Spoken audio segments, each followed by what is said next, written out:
Have you ever wished you could switch off your brain after work? Not just metaphorically, but literally. Imagine stepping out of the office at 5:30 p.m. and feeling as though no time has passed at all since you last clocked in. No lingering stress, no after-hour email gnawing at your attention, just pure blissful detachment. Sounds tempting, right? Welcome to the world of Severance, the Apple TV show that turns this fantasy into a haunting reality. The premise of Severance is simple yet sinister. Lumen Industries, a mysterious corporation, offers its employees a chance to undergo a procedure that surgically divides their memories into two distinct selves, the Innie and the Outie. The Innie only knows the workplace, tasks, and colleagues. The Outie remembers everything outside of work, friends, family, hobbies, but has no idea what goes on during working hours. The brilliance of this setup lies in its absurdity, a perfect work-life balance achieved by severing life into two incompatible halves. While it may sound like a dream solution to the modern hustle, the show takes a darker turn, forcing us to ask, what exactly are we giving up in our pursuit of work-life balance? For centuries, humans have struggled with the concept of work. In ancient hunter-gatherer societies, work was survival, finding food, building shelters, staying alive. Then came the agrarian age where labor became cyclical, dictated by the seasons and the rhythms of nature. Fast forward to the Industrial Revolution and suddenly work became mechanical, repetitive, and most importantly, detached from personal fulfillment. Factories operated on strict schedules and workers became cogs in a machine designed for efficiency, not meaning. Severance takes this historical evolution to its logical extreme. It strips work of any personal connection and identity, leaving behind a sterile, monotonous environment where employees know only their tasks and nothing of the world beyond. The characters in Severance live two separate lives, one of mundane toil and another of oblivious freedom, but neither feels whole. And isn't that a reflection of what many of us feel in the modern workplace? One of the most striking aspects of Severance is the split of identity. The Innies and Outies are completely different people sharing the same body but nothing else. The Innies trapped within the walls of Lumen Industries are not allowed to think about anything other than work. They have no relationships, no hobbies, no personal goals, nothing that makes life meaningful. My friend once told me that life is like a pizza pie split into 8 slices. One slice has your love life, another has your friendships, another has your hobby, another has your work and passion, and so on. When all these slices come together, you have a fulfilling life. But the Innies, they only get one slice, work.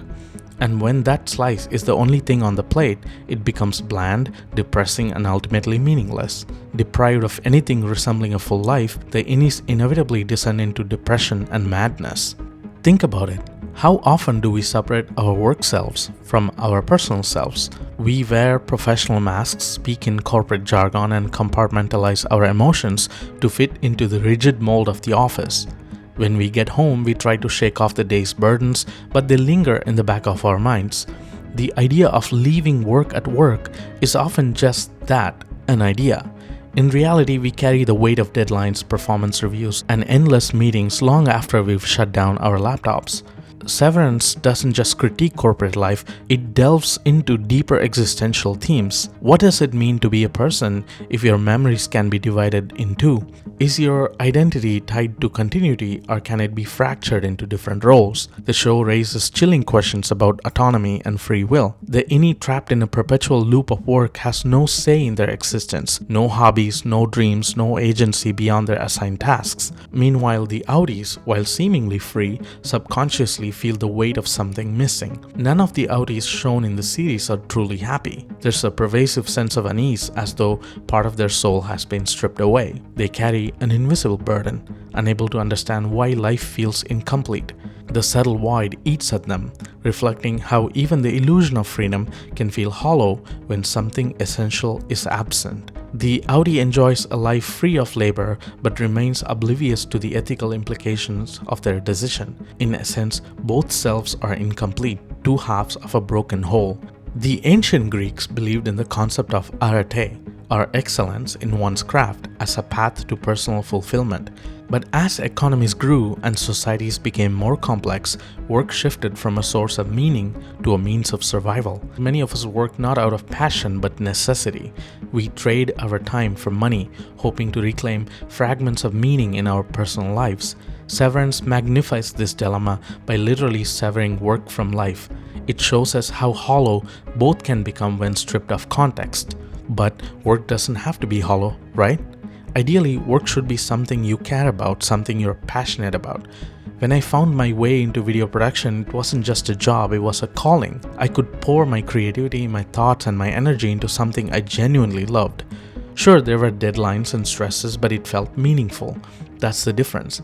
When work is fulfilling, it becomes one of those slices of the pizza pie. It doesn't have to dominate your life, but it adds flavor to the whole. We want to believe that balance can be achieved by drawing a clear line between work and life, but in reality, that line is often blurred. The modern workplace demands more than just our time. It demands our attention, creativity, and emotional labor. We bring pieces of ourselves to work whether we like it or not. And when we try to compartmentalize, we risk losing sight of who we are. Severance forces us to confront this paradox. Can true balance exist without fragmentation? And if fragmentation is the price of balance, is it worth it? Perhaps the answer lies not in severance but in integration. Instead of dividing work and life, we need to find ways to make work more meaningful and life more fulfilling. This doesn't mean blurring boundaries to the point where work consumes our existence, but rather finding a rhythm that respects both our professional ambitions and personal well-being. In the end, severance leaves us with more questions than answers, but that's precisely its brilliance. It holds up a mirror to our modern condition, challenging us to rethink our relationship with work. Are we merely cogs in a corporate machine? Or can we reclaim a sense of wholeness in a fragmented world? Maybe the real solution isn't to sever work from life, but to reshape the way we work altogether. I think ultimately it comes down to passion. What do you like doing? Music, carpentry, bartending, cooking, making movies, teaching? What would it take for you to find your work more meaningful, and how can you realistically achieve that? Is it worth being dead at work, exchanging your precious time for money without a sense of purpose? Maybe the real challenge isn't severing work from life, but finding work that makes you feel more alive.